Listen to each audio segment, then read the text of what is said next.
Time to answer the most common Pinterest questions. I am Jennifer Priest. If you haven't met me before, totally cool. I'm going to explain to you who I am. I am the creator of the training program Smart Pin Pro, a membership to help people create a Pinterest traffic strategy that does not expire, that will evolve and change with your business. And I also own Smart Creative Social, which is my agency where I used to be a social media manager, and now I help businesses through consulting with their social media and content marketing strategy. And I also run a blog, a couple blogs, but the most active one is called Smart Fun DIY. So that's kind of a little bit about me. And I have been teaching Pinterest traffic strategy development, helping businesses get traffic from Pinterest to their website for over 4 years now. I can't even believe that it's that long. It feels like so crazy that it's been that long. So a lot of questions have come up during that time. If you have been using Pinterest, you've probably seen that Pinterest has changed so much. I was reading something the other day where I referenced Pinterest communities, and I was like, oh yeah, I got to take that out of there. That's gone, right? We don't even have that anymore.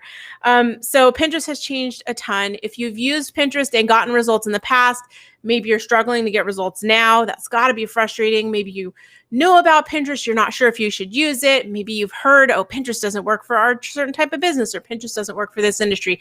So today I'm going to be answering those questions. And if you have any questions, I would love it if you drop them down in the comment section.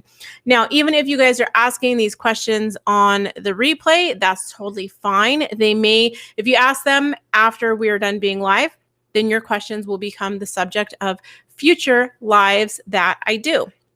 And if you are going to ask a question, I would ask you to please click the link down at the bottom of this video to give Restream permission to show your name and photo so that I know who I'm talking to, because otherwise it just says Facebook user or YouTube user, or doesn't really tell me who you are.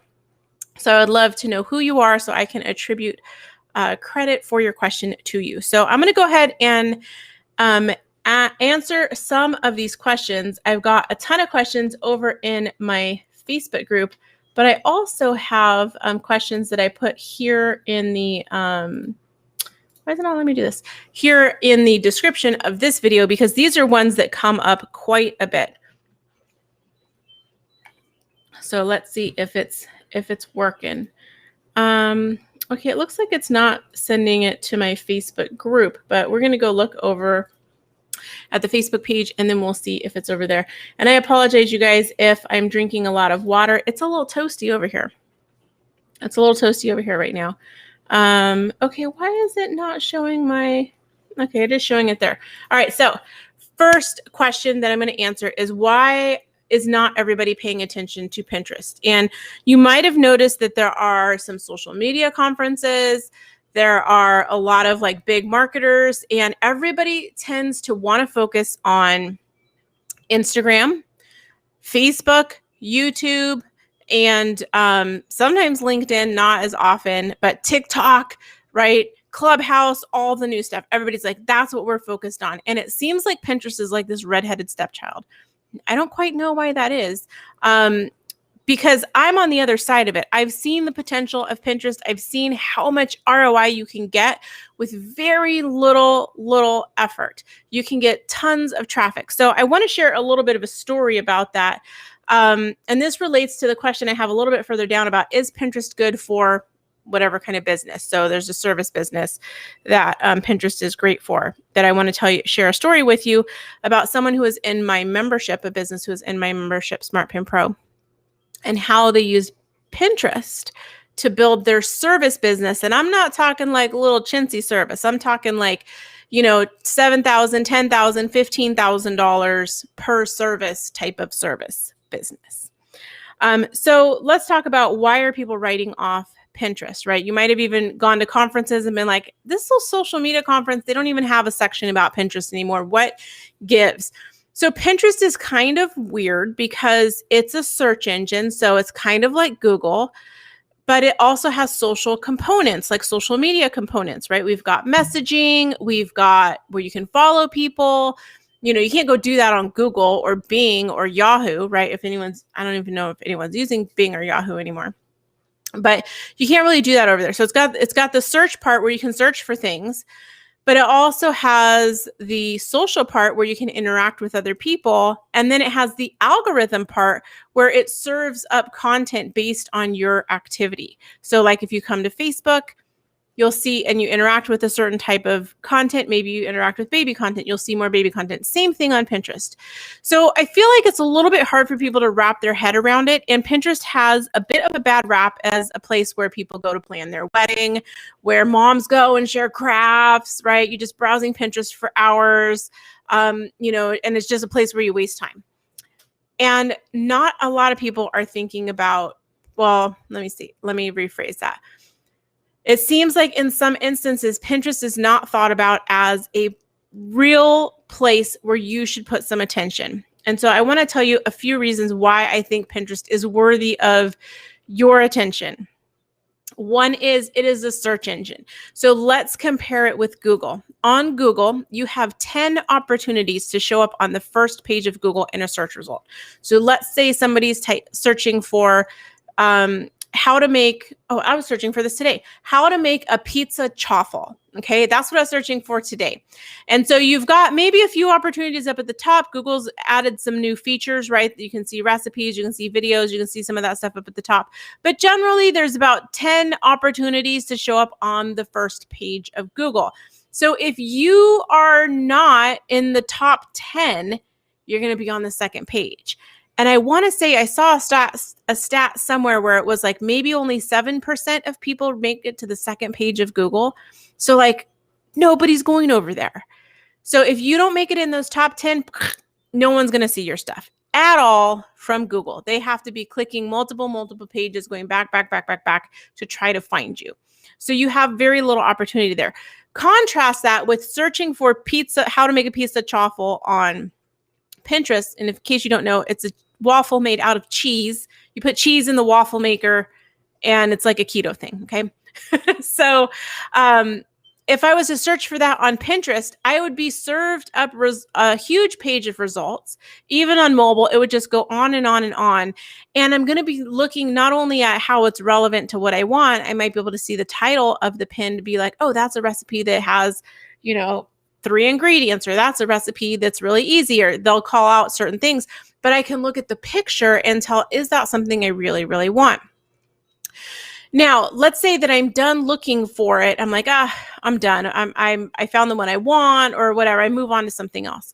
If I go on Pinterest again, the next time I go on Pinterest, in my home feed, there will be more pizza chaffle results. I'm not looking for it right now, but Pinterest knows I'm interested in it, so they're going to keep serving it up to me.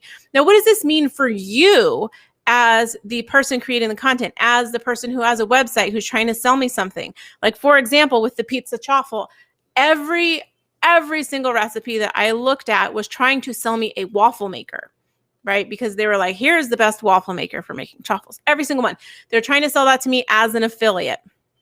So they didn't sell the waffle maker themselves. They were an affiliate for Amazon or whoever was selling the waffle maker. So they're standing to make some money from me, right? They've monetized these blog posts. It's not just like some blogger out there like making up stuff and they put it on Pinterest. That's not what it is. It's actually like a real business. They are blogging and creating content, attracting me to the content and making money through ads and making money through affiliate. So on their side, they've put the same piece of content up. Now, in order for it to be on Google, they have to have certain things enabled with Google, right? Submitted their sitemap, things like that. And once that's happened, then what's done is done. They're waiting 4, 8, 12, 24, 36 months in some cases to even have their stuff show up on Google, right? So months and months. There's not, they can resubmit it through Google Search Console, but there's not a whole ton that you can do to force Google to look at it again, okay? Or even to really ask Google to look at it again. They look at it when they're ready to look at it, and that may be months and years down the line before they serve it up to anybody. And again, that's for you to get 1 of 10 spots on Google. Now, I'm not saying don't do SEO. What I'm saying is if you only focus on SEO, that's it. You have 10 chances, okay? And you have to wait months, if not years, for that.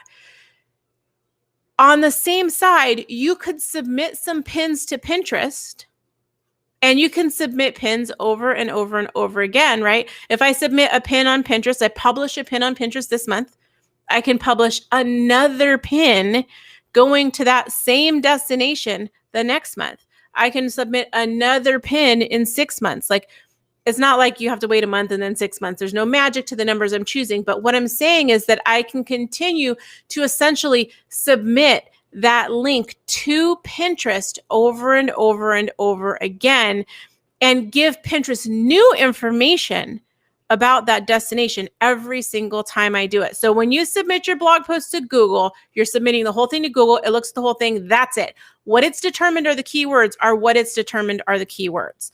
When you submit to Pinterest, you can go and have different angles to it. All of that should be contained in your post. So for example, for the pizza chaffle recipe, I might make a pin called pizza chaffle recipe, right? But then I also might make a pin of 3 mistakes to avoid when you're making chaffles. I could have that covered within the blog post, but now I've got a pin that's got a different angle. And then I could also talk about the different waffle makers. And so then I could also make a pin going to the same post saying, the best 10, the 3 best waffle makers for making chaffles, right? Now we're getting different keywords associated with that post. And not only are those going to be showing up in searches that people are doing for these topics, they're going to show up in other places on Pinterest, depending on that person's interests and what they've interacted with. So they could have looked at chaffles last week. I published my blog post this week, right? It didn't exist last week when they were looking, but because I've submitted it to Pinterest in the form of publishing a pin, Pinterest has labeled it as pizza chaffle and it matches it to that person who's interested in that. So now not only do you have the 10 opportunities on Google through SEO, you've got all the opportunities in search for whatever keyword angles you do on Pinterest to show up there and to show up in related searches in the feed and related searches, and also in the feed of people who have expressed an interest in the past in this topic. Now, you can do that on Google, but you have to pay, right? You have to pay to get your ads in front of people who are interested in that topic. This is totally organic on Pinterest. So if you're going to do SEO, which you should, you can also do Pinterest, right? It's not that hard. And I don't know why, I feel like people are just leaving tons of traffic on the table. Pinterest has doubled. Pinterest has more than doubled in size in the last 2 years. They're at 478 million people, not billion. 478 million people using the platform. So that's a lot. That's a lot to get in front of. So I think that's one of the reasons that people write off Pinterest. I think another reason is this idea that we have to feed the machine of Pinterest all the time, because you think of something like Facebook and Instagram where you publish your post and it's got a very short life, right? You put it out there, it's like an avocado. You put it on the counter and 2 hours later, it's bad, right? And so you have to continually post on those platforms like Instagram and Facebook to continually have content for them to serve up to audiences. That's not true on Pinterest. On Pinterest, you put the content on there and it stays forever. It is evergreen. And the longer content's been on Pinterest, the more data Pinterest is gathering about who best responds to that, who engages with this, who's the best match to that content, who should we show it to next. So the longer it's on the platform, the better, because Pinterest is learning more and more and more about what's the perfect audience to show this pin to. So unlike Google, where you submit it and then that's it, right? You can have to resubmit it, you have to update it, you have to do all this stuff. With Pinterest, you put the pin and then that stays there forever. And you guys, during COVID was such an interesting time for me because a lot of things changed and people's behaviors on the platform changed. And I had pins where I had not made that pin, I had not repinned it, I had not done anything special with it for years, and those pins took off. I think the youngest pin that took off was 2 years old. I hadn't done anything with it, right? So once you put it on there, it's on there forever and has the potential to be served up in the future. Okay, so I think there's a lot of potential there that people are overlooking. I think one, because we think we need to feed the beast all the time, how we have to do for Facebook and Instagram, and you're like, oh, another channel I have to turn on and publish to all the time, and you don't. I think another thing is that they write off the search capabilities and are like, I'll just stick with Google, because for some reason there's a perception that Google is more steady, but it works differently than Google. But you have a lot more opportunities to give Pinterest so much information, more information than you could give to Google. And so it gives you more opportunities to show up for more keywords. And then finally, there's this idea that we can't automate publishing on social media. And that comes from Facebook straight out saying, we will penalize, or we will diminish the reach of any content that's posted by a third-party app, like a scheduling tool. Now, there are lots of scheduling tools for Pinterest. If you want to know which ones to use, you can go to the Pinterest partner website. Just Google Pinterest partners, and you'll see a list of everyone who Pinterest has approved to work with them. There are apps that will say, oh, we're Pinterest approved, but they're not. If they're not on that list, they are not approved. So Tailwind is one of my favorite ones. I'm an affiliate for Tailwind. I've been an ambassador for Tailwind for 5 years now, I think. And I love Tailwind. And the thing that's really great about Pinterest, but especially in light of that feeding the beast idea, is you can automate. You can use third-party tools to publish, and you won't have diminished reach. You can automate, like you can set pins to repeat. You can schedule out and say, I want it to go to this board, then this board, then this board over the next however many months or years. Like, you can do all of that, and that's totally cool, right? It's totally cool on Pinterest, not okay on Instagram, not okay on Facebook. And so I think there's this idea that, like, once you start on Pinterest, like, now you've signed up that every week you're going to have to, like, give blood to the Pinterest gods. You don't have to do that. That's Facebook and Instagram. You don't have to do that on Pinterest. Okay, so I hope that kind of helps clear up the idea of, like, why you may not be seeing Pinterest being presented at some of your most favorite digital marketing and social media conferences, and why you may not hear it so much in the common vernacular or in common discussion, because I think people are writing it off. All right, so we do have a Facebook question here. It's just going to say Facebook user, which is kind of a bummer. If you guys don't want to be called Facebook user, which sounds pretty bad, you can click on the Restream link down in the description of the video and give permission for your image and your name to be shown. Okay, so when I create a pin, do I pin it to one board or other boards and group boards? Okay, so that's going to depend on what information you want to send to Pinterest. The only reason to put a pin on a board is to give Pinterest more information about the pin. So this is how I like to describe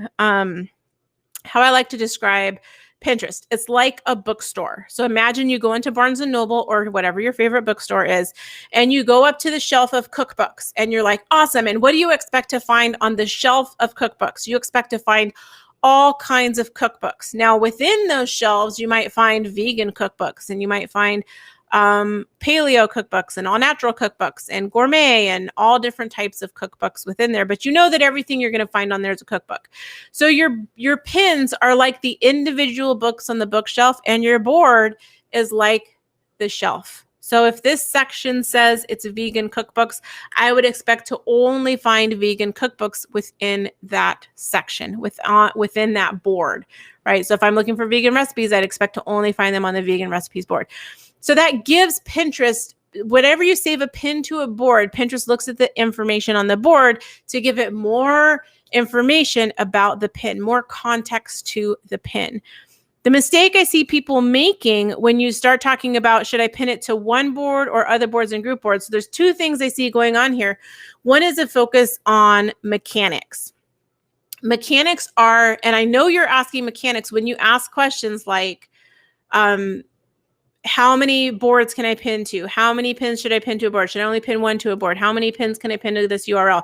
And that's because that's how we've always learned Pinterest, and that's how experts have always expressed how to do things on Pinterest, is in terms of those numbers, right? That's the mechanics. That's the execution of it. Like, if you take 4 steps this way and then 3 steps this way, then, you know, that unlocks the secret door.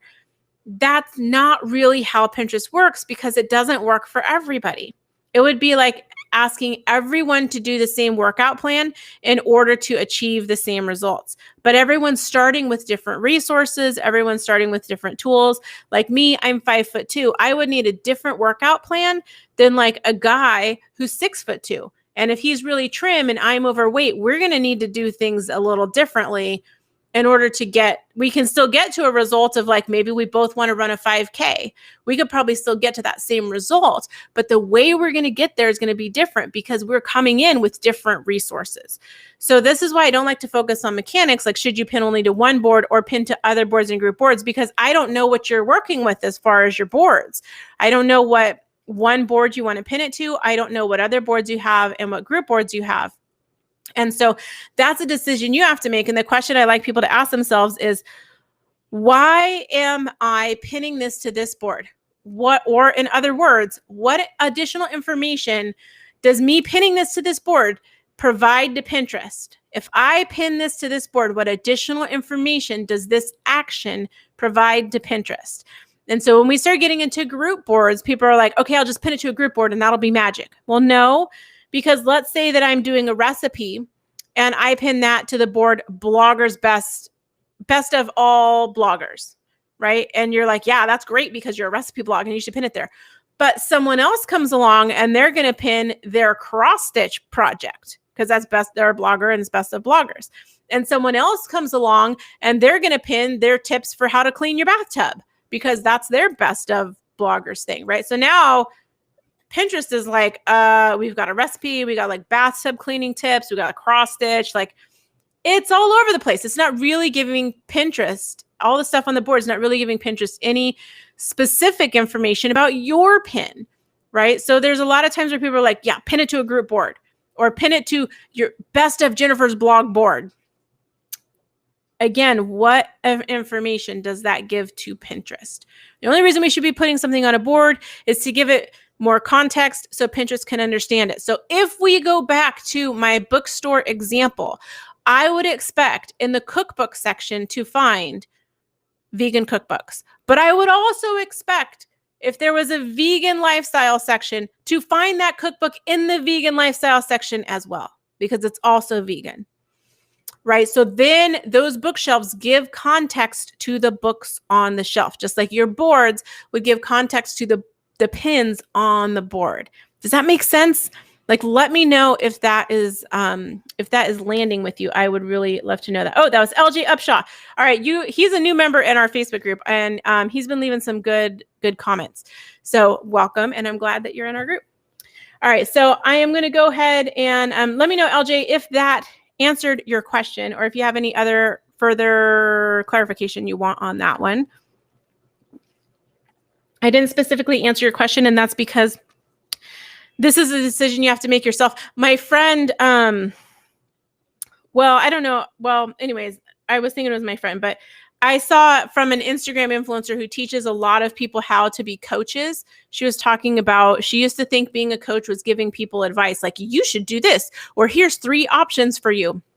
And she realized that being a coach was helping empower people to make their own decisions. And so this is one of the things that I have learned is if I just tell you, pin it to one board today and then do this and then do this, when the Pinterest algorithm changes, right, or something changes on Pinterest, you wouldn't have learned anything. You're going to be back here on my doorstep like, hey, Jennifer, what you told me to do, it doesn't work anymore.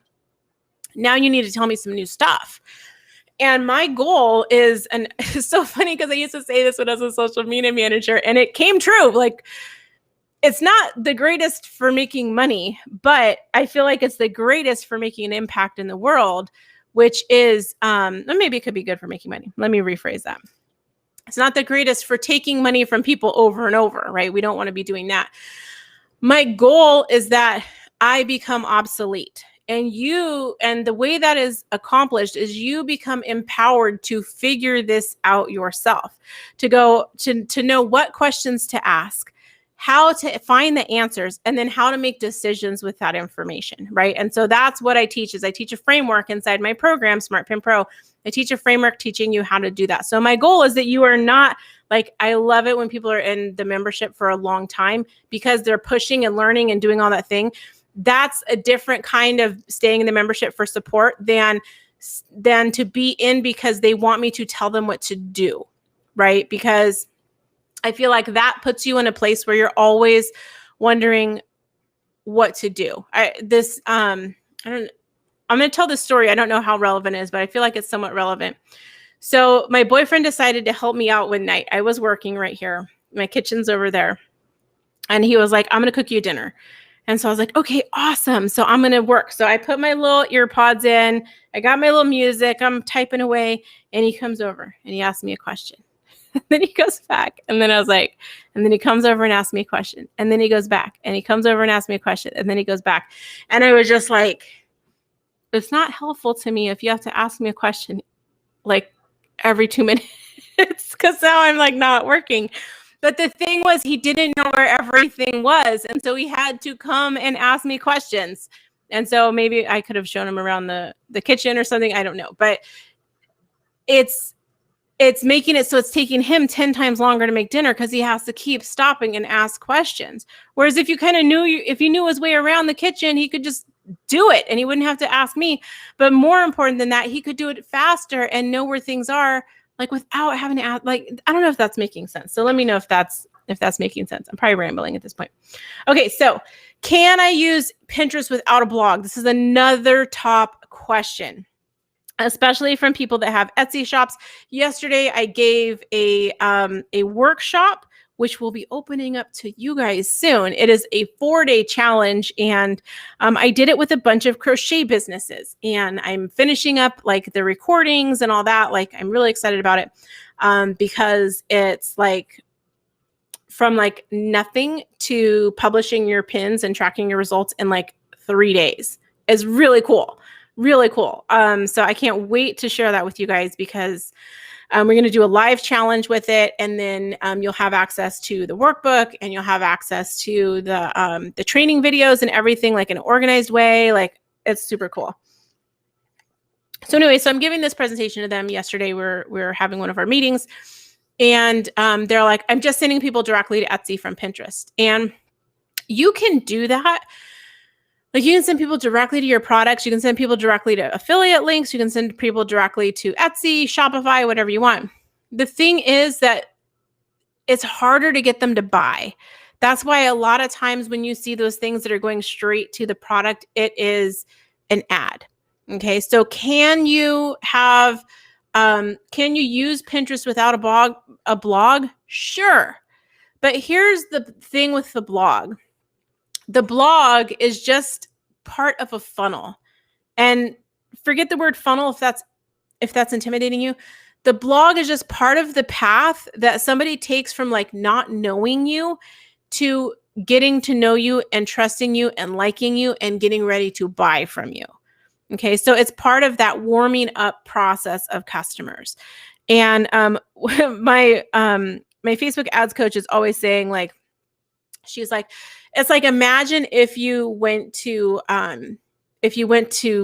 lunch with somebody like on your first date, and then you're like down on one knee asking them to marry you. They would think you're nuts, right? But that's what we're doing, is we're like throwing a bunch of products up on Pinterest and thinking, oh, they're just going to come and buy because I'm so amazing. And your stuff probably is amazing.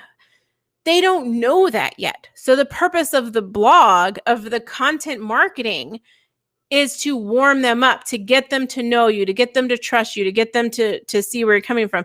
So one of the examples that we did yesterday, which I thought was really fun, was this person had they hand make like winter beanies with faux fur pom-poms, and they're detachable pom-poms. So really great keywords there. Like, we found a lot of great stuff on Pinterest. Now, what is it that they could do on a blog that they cannot do on Etsy? They could, like, there was a keyword that came up and it said winter outfit ideas, with winter beanie outfit ideas. I think that's what it was. And I was like, oh my gosh, they could style like a couple different winter outfits with their beanies and do a blog post about like 6, winter beanie outfit ideas, right? That's a blog content. And then they link to their beanies. And they could link to other stuff they have too. Like if they say style it with a matching shawl, or I don't know, I'm not a style person, but they could say that kind of stuff. That's the kind of content they could create. What kind of content are people looking for? That the next step would be to buy your product. What kind of content are people looking for that would establish some trust and get them to know you and like you and feel like, hey, they know what they're talking about? What kind of content could you make to get them to that place? And then the next step is they buy from you, or the next step is they get on your email list. And then from there, they buy from you, right? We're warming them up. We're taking them on a few dates. We're not just popping the question on the first date. So that's where a blog comes in. Can you have success without a blog? Absolutely. There are people that do that. Is it easier with a blog? Heck yeah. Heck yeah. So even and even if you just get the word blog out of your mind, like if you had pages on your website that gave background information, right? If you had pages on your website that you could send people to that has content they are searching for, that your product is the solution for. So it doesn't have to be a blog per se. It could be a YouTube video, but content that gets them from, I have a problem I'm trying to solve, to your product is a solution. And some people are going to be like searching and they're going to see your product on Pinterest and they're going to be like, that's it, and buy it right away. And majority of people are going to need some warming up. Okay, majority needs some warming up. I think one of my friends was telling me that she was reading some marketing stuff that said that only 10 to 20% of people who actually land on your website are ready to buy, right? So imagine 80 to 90% of people coming from Pinterest are not ready to buy. So what are you going to do for them? How are you going to get them into your ecosystem? Into your ecosystem so they can know, like, and trust you and they can buy, right? A blog just makes that really, really easy. Some people do this by they have a pop-up on their site and then it says, here's 10% off coupon, right? I went on Anthropologie's website because I was looking for this rug I bought, and I bought on sale and I wanted to see what the regular price was because the tag wasn't on it. And I was trying to find, and that like it could pop up for free shipping, and I got a pop up for this, and a pop. I was like, "Stop! I already bought the thing. I'm just looking for information." But if you go on any retail site, they hit you with pop ups, and then what do? They blast you with emails until you buy, right? So that's one way you can go about it. I find that annoying as a user, but that's one way you can go about it. I don't know that it would necessarily. Well, anyways, we're going too deep on that one.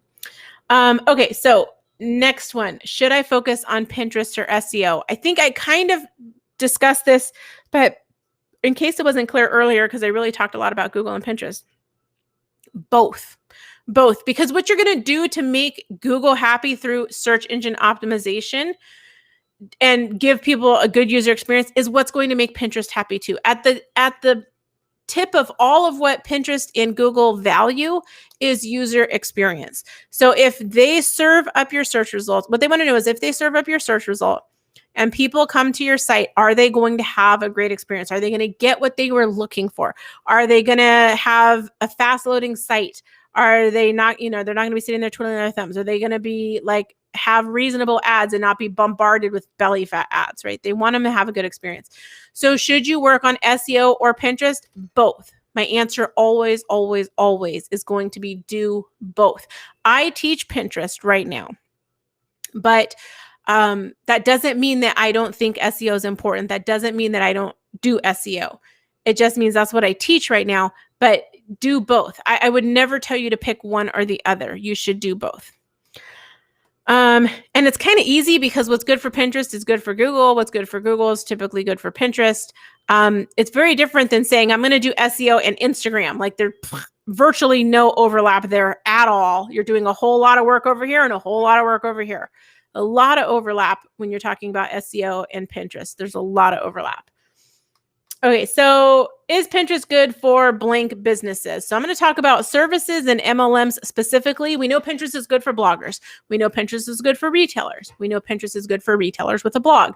But some of the people that I get asked about are services and MLMs. So let's talk about MLMs first. MLMs is multi-level marketing. Some people call it pyramid schemes, right? It has a little bit of a negative connotation. Some people call it network marketing.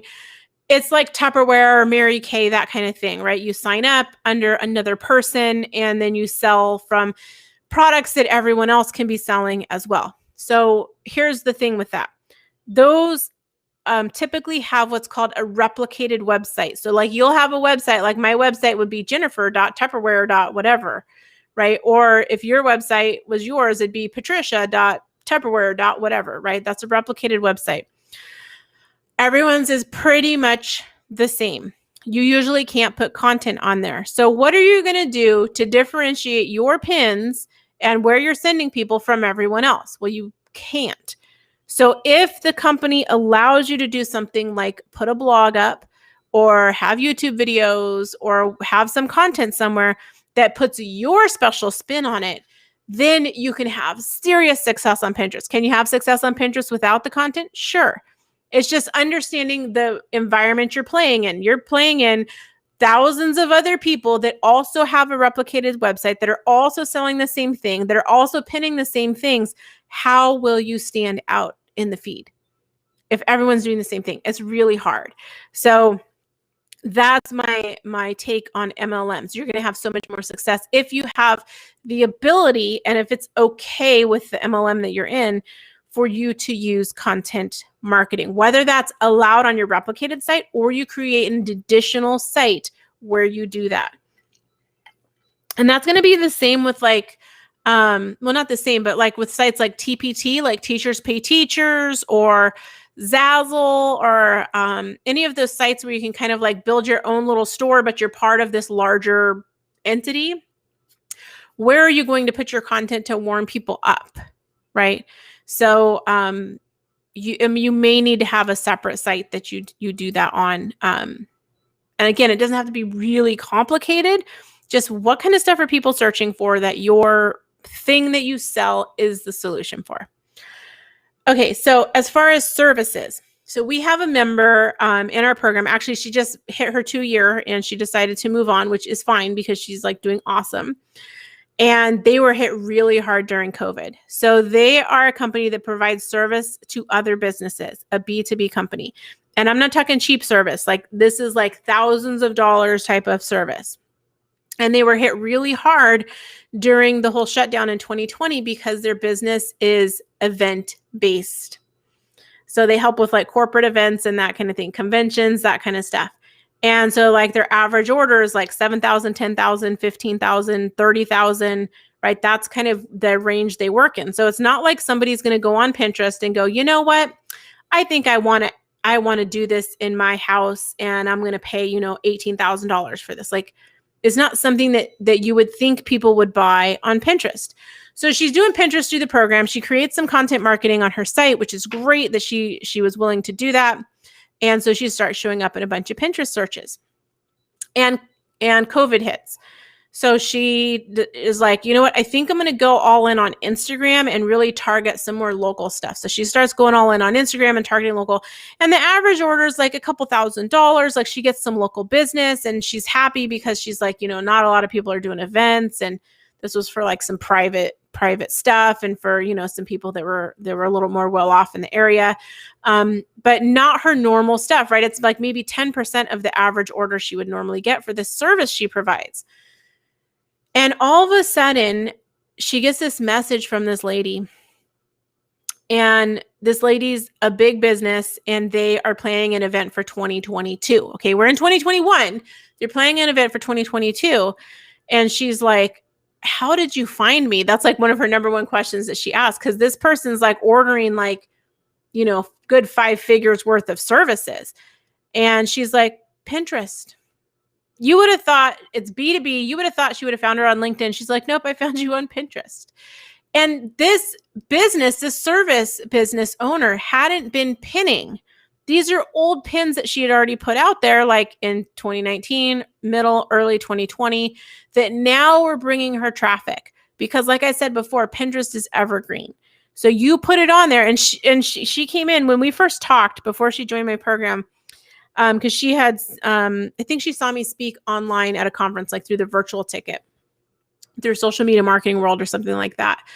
And she was like, I don't know if this will work for my business. And I was like, okay, well, let's do it, because I said, your competition isn't on there, but there is stuff coming up from the search results. So that means people are looking for it, right? If there was just nothing, like, I don't know if it would be worth it, but let's go on there. She's like, okay, I want to dominate. And guess what? Guess who shows up and dominates all the search results for this topic, for this service on Pinterest? Her business. And so it just took her like a year to position herself in that way. And like now orders are coming in where it's like 10,000, 15,000, 25,000, those kinds of orders, right? That is awesome, because she was like, and she actually said, she's like, I was killing myself on Instagram to get sales, and there were a fraction of this. And then this big sale comes in from an old pin. She's like, and I'm not even working hard. She's like, I'm not spending any money on ads. She's like, this is incredible, because we normally don't get those kind of orders unless we're paying for ads, right? And through all the closure stuff, she's still getting these orders, right? It's just awesome. So if you have a service or you have an MLM or whatever business, insert into the blank, there is opportunity for you on Pinterest. And I have a blog post called Should My Business Be Using Pinterest? It's over at Smart Creative Social. I'm going to go grab the link for you, because this is where I would say to start. If you're like, I don't know if I should be, then I'm going to drop this link for you guys. How do I do that? Will it let me? Can't post messages to some channels. I think it's in the free group. Okay. So I put that on there for you guys so you guys can see it. Here is the link so you guys can see that there. I can show it here. There we go. So you guys can go check that out if you have that question. Okay, so let's talk about why you don't have to hire a Pinterest manager or agency to get results. I'm getting tired. We're at 41 minutes. I think I'm going to save that one. So if you guys have any further questions, if you're watching to this far, thank you. Like, you guys are awesome. I don't normally do lives that are this long.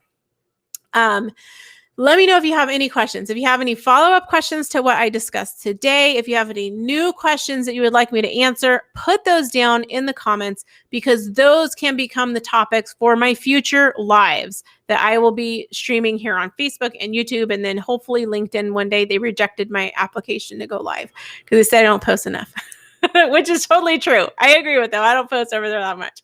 But if they let me go live, I would totally post more, right? So anyways, they will become my future topics. Like, your questions help me know what to teach, help me know what you're wondering, so that I can then do these lives to help answer those questions. So I appreciate them so, so much. So thank you again for watching. My name is Jennifer Priest. I'm the owner here at Smart Creative Social, the creator of Smart Pin Pro.